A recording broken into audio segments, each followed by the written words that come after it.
Pagi itu, udara di Dili terasa berat sekali, mencekik dan penuh dengan rahasia. Tanggal 12 November 1991, ribuan orang bergerak perlahan meninggalkan gereja Motail. Niat mereka di atas kertas hanyalah untuk satu hal, yaitu berkabung. Namun, siapa yang menyangka bahwa prosesi duka ini akan berujung pada sebuah ladang pembantaian yang kelak mengubah arah sejarah selamanya. Ketegangan ini sebenarnya telah membara jauh sebelum pagi itu tiba. Semuanya bermula dari sebuah kecewaan massal. Rencana kunjungan delegasi PBB, yaitu Peter Kojimans, beserta jurnalis internasional dibatalkan secara sepihak oleh pemerintah dengan alasan pemerintah menolak kehadiran jurnalis Australia, yaitu Jill Joliffe, yang dikenal vokal mendukung kemerdekaan. Harapan rakyat untuk dilihat oleh dunia seolah dirampas begitu saja. Situasi makin memanas ketika pada tanggal 28 Oktober 1991, sebuah insiden meletus di kompleks gereja Motail. Sekelompok pengendara motor tiba-tiba melempari gereja yang sedang dijadikan tempat persembunyian para aktivis muda. Bentrokan pecah dari dalam gereja. Sebastio Gomez Ranger, seorang pemuda berusia 18 tahun, tewas tertembak. Di sisi lain, Alfonso Henrique, seorang ayah 4 anak dari kelompok pengendara motor, juga tewas ditikam. Apakah insiden gereja ini murni bentrokan horizontal atau ada provokasi yang sengaja dirancang untuk memancing kekacauan?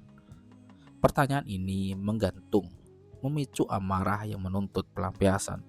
2 pekan kemudian, tepat pada pukul 8 pagi, ribuan massa yang baru saja mengikuti misa arwah untuk Sebastio Gomez bergerak menuju pemakaman Santa Cruz. Namun, saat iring-iringan melewati Hotel Turismo, yaitu tempat menginapnya perwakilan PBB, mereka dihadang oleh brigade militer yang siaga penuh. Bentrokan fisik tak terelakkan. 2 prajurit militer dilaporkan ditikam dalam kerumunan. Seketika, dari balik baju mereka, para pemuda secara serentak menarik keluar bendera, spanduk, dan poster bergambar pemimpin perlawanannya, yaitu Nana Gusmao. Tuntutan untuk menentukan nasib sendiri membahana di udara. Mereka terus bergerak masuk di dalam kompleks pemakaman, mengira ini adalah titik akhir dari sebuah ziarah. Mereka salah besar. Di luar sepengetahuan massa, jebakan telah disiapkan. Kolonel Arwan, yaitu komandan sektor khusus Dili, telah memerintahkan pasukan brigade mobil untuk bergerak maju dan membentuk brigade dari belakang demonstran. Ribuan orang itu kini terkepung di dalam kuburan. Tidak ada jalan untuk keluar. Di tengah kepanikan yang mulai merambat, Leda Sugiman Mursanib berteriak memberikan perintah kepada pasukannya. Apakah itu perintah untuk menembak ke udara sebagai peringatan, ataukah sebuah salah paham yang berujung sangat fatal? Tiba-tiba, seretetan tembakan tajam memekakkan telinga.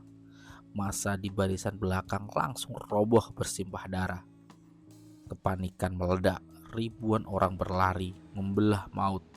Mereka melompati pagar komplek pemakaman, berdesakan hingga pintu gerbang makam ambruk oleh dorongan massa. Mereka yang tak bisa lari memilih untuk berkumpul di altar doa di tengah kompleks itu. Dengan bibir bergetar dan air mata, mereka melantunkan doa, bersiap mati di tempat suci itu. Prajurit militer masuk dan mulai menyisir makam. Para demonstran yang selamat diangkut secara paksa menggunakan truk militer menuju rumah sakit TNI Wirahusada. Namun, ada satu detail mengerikan yang tercatat oleh para saksi mata. Tubuh-tubuh tak bernyawa itu diseret dan dilemparkan ke atas truk tentara, lalu dibawa pergi entah kemana. Lebih anehnya lagi, tak lama kemudian mobil pemadam kebakaran terlihat turun ke jalan hanya untuk satu tujuan, menyapu dan membersihkan darah yang membanjiri sepanjang jalan pemakaman Santa Cruz. Kesunyian yang mencekam menyelimuti Dili. Seorang saksi mata, Apolinario Magno, mengenang horor itu dengan satu kalimat yang membuat siapapun yang mendengarnya merinding. Dia berkata, "Saat pembantaian itu, situasi hening karena ketakutan. Anjing pun tak mau menggonggong." Data sejarah merekam dua narasi yang saling bertabrakan sangat keras, menuntut Anda atau pembaca untuk menilainya sendiri. Yang pertama, klaim militer dan pemerintah. Mereka bersikeras bahwa pasukan bertindak karena terdesak. Pejabat mengklaim ada demonstran yang melemparkan granat tangan ke arah pasukan. Versi lain menyebutkan adanya perwira muda yang berteriak, "Jangan menembak!" Namun teriakan tersebut disalahartikan oleh prajurit sebagai perintah untuk menembak. Secara institusional, militer juga menyalahkan aksi ini kepada pasukan liar atau SGI, Satgas Intelijen, yang beroperasi di dalam kendali rahasia dari Jakarta. Klaim selanjutnya yaitu adalah klaim saksi mata dan jurnalis asing. Mereka bersumpah bahwa para pendemonstran sama sekali tidak bersenjata, bahwa prosesi itu berjalan damai, dan bahwa hujan peluru tersebut ada serangan yang sama sekali tidak diprovokasi. Beberapa harga yang harus dibayar dari kekacauan ini. Catatan investigasi menyebutkan angka yang mencengangkan. 271 orang tewas. Beberapa investigasi menyebutkan hingga 313 jiwa. 382 terluka parah dan 250 orang hilang tanpa jejak. Namun ada satu hal fatal yang tidak disadari oleh para penembak di pemakaman itu. Di tengah kacauan dan hujan peluru, seorang jurnalis Inggris, Max Starr, secara diam-diam merekam seluruh kengerian tersebut ke dalam sebuah video. Sementara itu, dua jurnalis Amerika Serikat, Amy Goodman dan Alan Nair, yang mencoba melindungi para demonstran, dipukuli secara brutal oleh militer. Rekaman video Max Starr berhasil diselundupkan keluar dari Dili menuju Australia. Video itu menjadi senjata yang mematikan. Ditayangkan dalam film dokumenter berjudul In Cold Blood: The Massacre of the East Timor oleh Yorkshire Television. Rekaman itu memenangkan penghargaan bergengsi Amnesty International. Dunia yang sebelumnya menutup mata, kini terpaksa melihat dengan kepala sendiri bagaimana tubuh-tubuh tak berdosa dibantai dalam kuburan. Kemana perginya ratusan jenazah yang diangkut truk militer itu?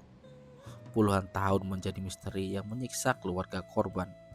Baru pada tahun 2009, ahli forensik Australia berhasil menggali sebuah dugaan kuburan massal di sebuah tempat bernama Hera dan menemukan 16 kerangka manusia. 3 diantaranya akhirnya berhasil diidentifikasi. Hari itu, 34 tahun setelah tragedi, tahun 2025, generasi muda Timur Leste kembali berjalan dalam prosesi dari motel ke Santa Cruz, diiringi oleh para veteran dan pemimpin negara seperti Xanana Gusmão. Mereka menatap sebuah monumen 12 November yang sedang dibangun. Bagi mereka, 12 November bukan sekedar hari di mana darah bertumpah di atas nisan. Ini adalah hari di mana sebuah tragedi berhasil menantang dunia, membongkar kegelapan dan menjadi titik balik paling berdarah yang pada akhirnya memaksa sejarah untuk berpihak pada kemerdekaan. Sampai jumpa dengan Alkisah. Terima kasih.